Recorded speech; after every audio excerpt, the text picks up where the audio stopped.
In this episode, we're going to hear 3 very weird and strange encounters.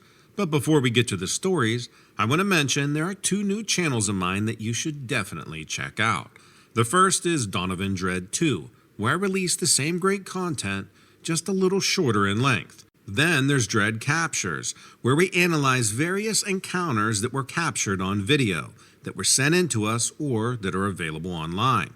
So if you're digging my content, make sure to hit that subscribe button, and I'll keep narrating these creepy encounters. Now let's get to the stories. Do you know how affordable it is to fly to Indonesia? $40 for a ticket to the international airport in Medan. $40 more and a 5-hour drive to Bukit Lawang, and that's it. You're in the heart of Indonesia. At least you're in the area I think of when I think of Indonesia.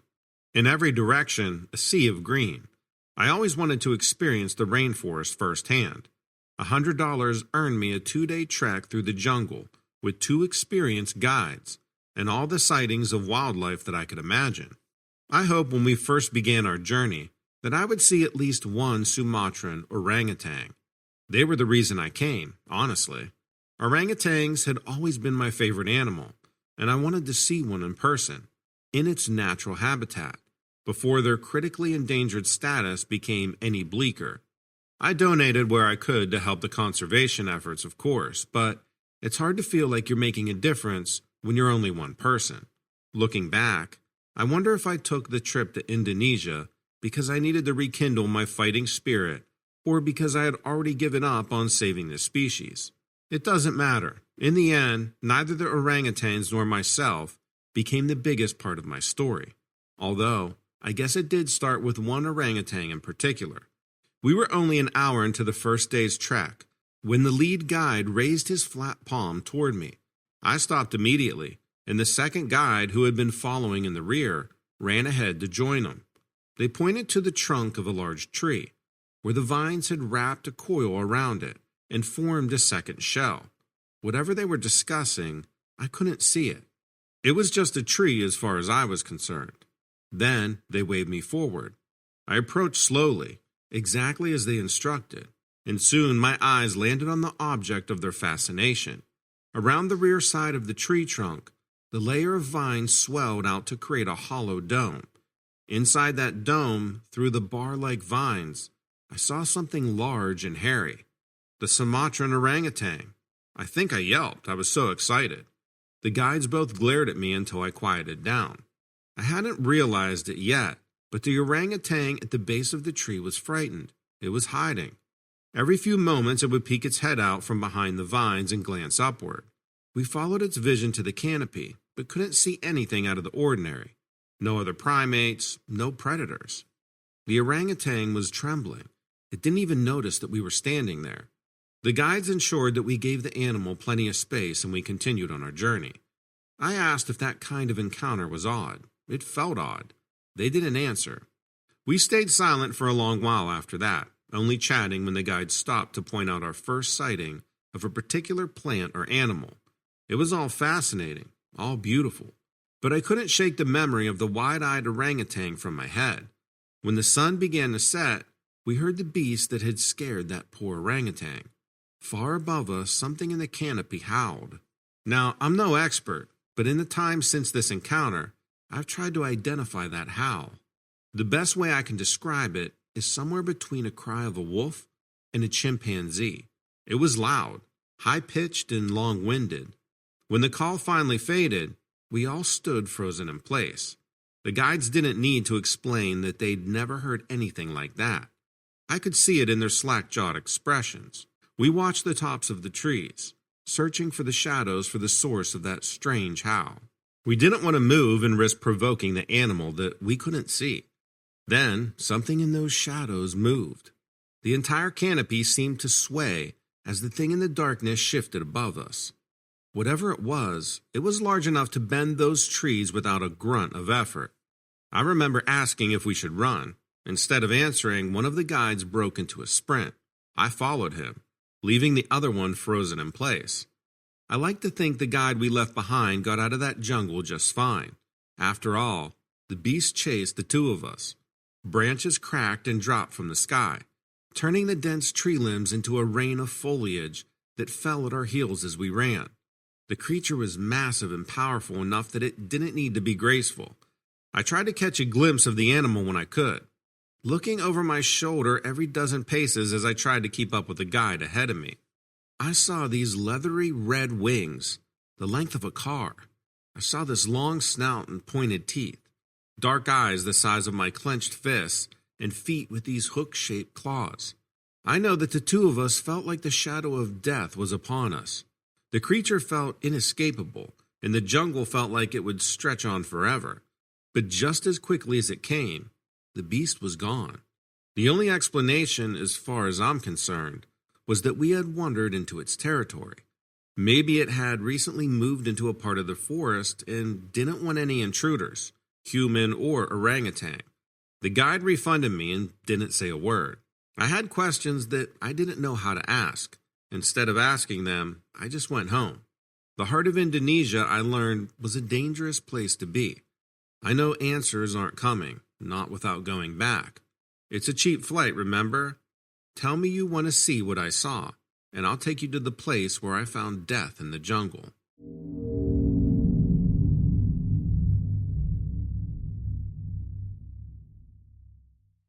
This happened a few years ago when I was still in high school. I'm in college now. We all decided to do what normal, bored, suburban high school kids do when we hear about a place that we aren't supposed to go to. We got wind of an abandoned psychiatric hospital a few cities over. Urban legend had said it was haunted and creepy. As you know, people had gone crazy exploring it. Naturally, myself and my 3 friends needed to check this place out. I mean, I didn't believe in all the rumors and whatnot, but then again, it'd be pretty great if something did happen.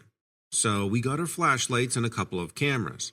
We charged our phones and got our backpacks, and got everything ready for the weekend to go check this place out. There were pictures online of the place, but they were all during the day. We needed to go at night, the middle of the night if we could. The pictures were pretty crazy. It was old, run down, but I needed to see it in person, experience the place for myself. Apparently, the cops did monitor the place, so we had to be on the lookout for that too. I was not looking forward to being arrested or whatever. I don't need that in my life. We decided to go on a Sunday instead of a Saturday. Saturday is usually way more busy, you know? Whereas Sunday, people aren't out as much. At least, that's what we all decided. I don't know if that makes sense or not. Anyway, my friends came over, and we piled into my car and left my house around 10 p.m.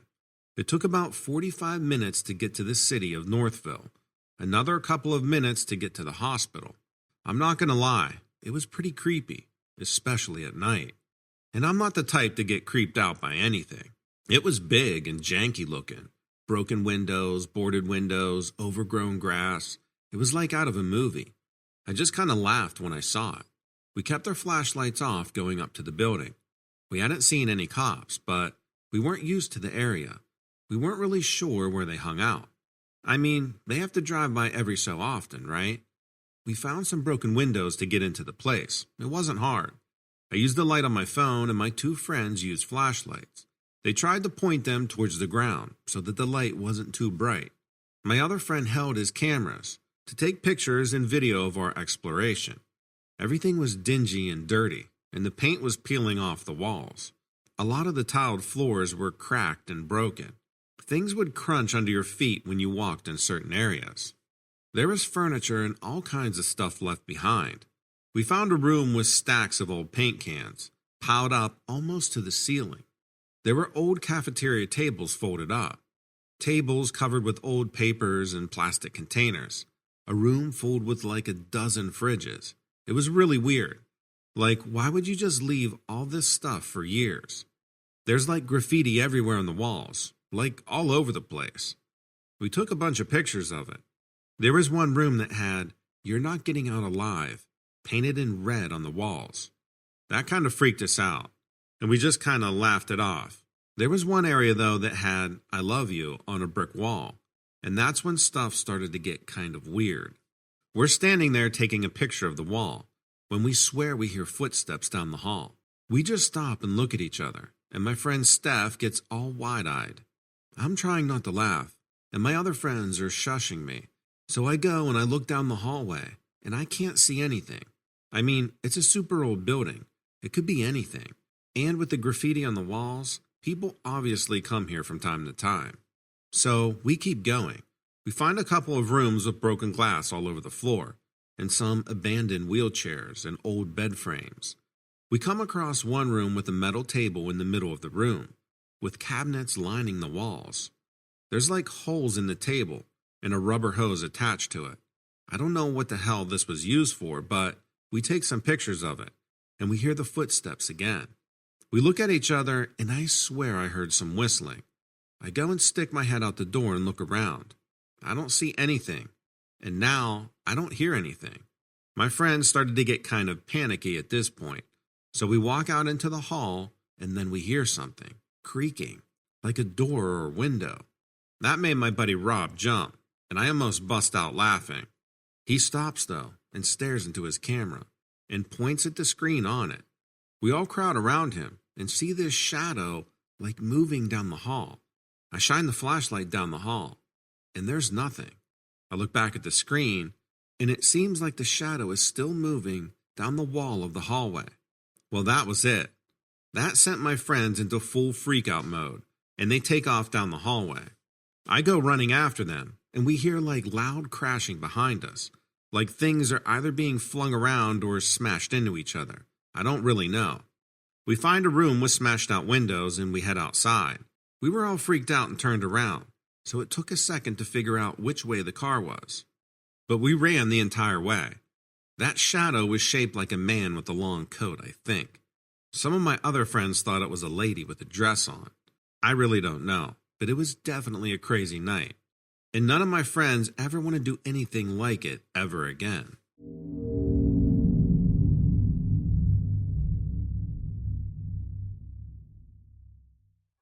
It was Christmas Eve, and I was running late to dinner at my parents' house. It was my first year working in retail over the holidays, and everyone and their extended families were buying last-minute gifts. I didn't expect my shift to run that far over. No rest for the wicked, I guess. My family usually gets cheap Chinese takeout for Christmas Eve. Not very exciting, I know, but I was looking forward to it regardless.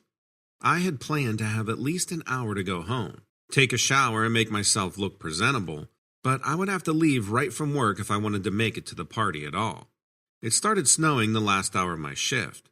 Not enough to stick to the roads, but enough to make things pretty slippery. Great, I thought. That's just what I need, as if I wasn't already late. The drive to my parents would take about 40 minutes, but it likely would be an hour with the snow. I closed the store with another coworker and got my car. The snow was falling in big flakes now. The parking lot was a little slippery driving, but the streets had been salted. Maybe I wouldn't be as late as I had thought. I soon left the city streets and headed towards the dark country roads. My parents didn't live in the middle of nowhere or anything, but I had to drive through a couple of towns to get there, mostly on state highways surrounded by farmland. The snow was falling heavily by now, and visibility wasn't great. I remember snow sticking to my windshield wipers and freezing, so much so that I had to pull over and try to clean them off.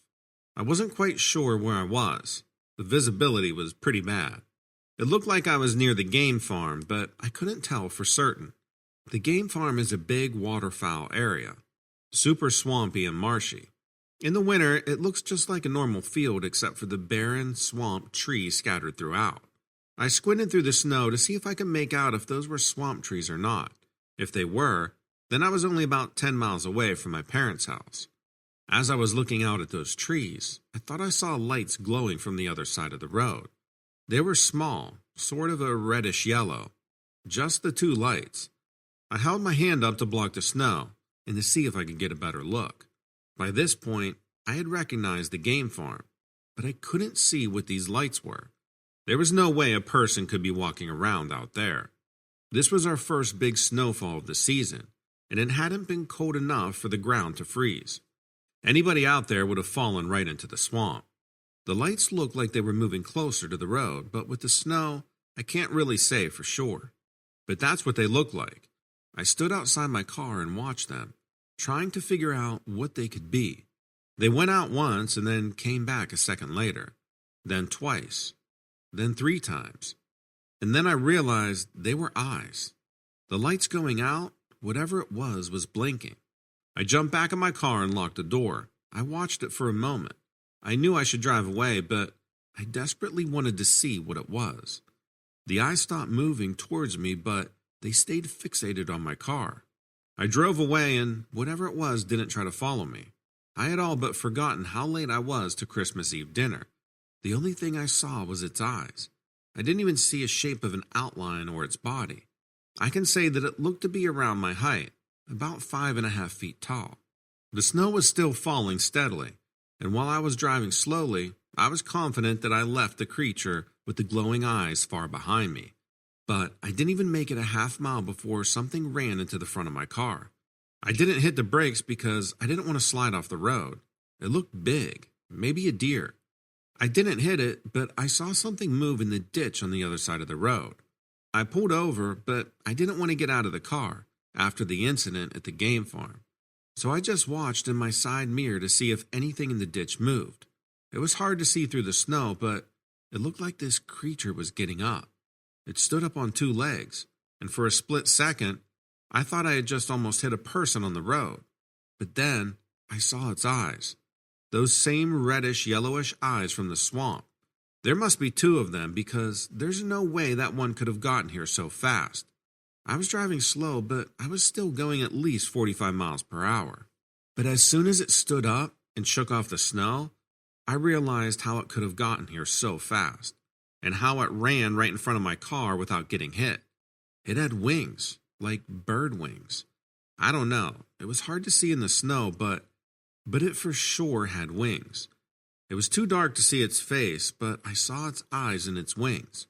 I drove dangerously fast the rest of the way to my parents' house. I'm surprised I even made it, and thankfully, this creature didn't follow me again. I don't have any other explanation for it, and I haven't ever seen it again since that night on Christmas Eve.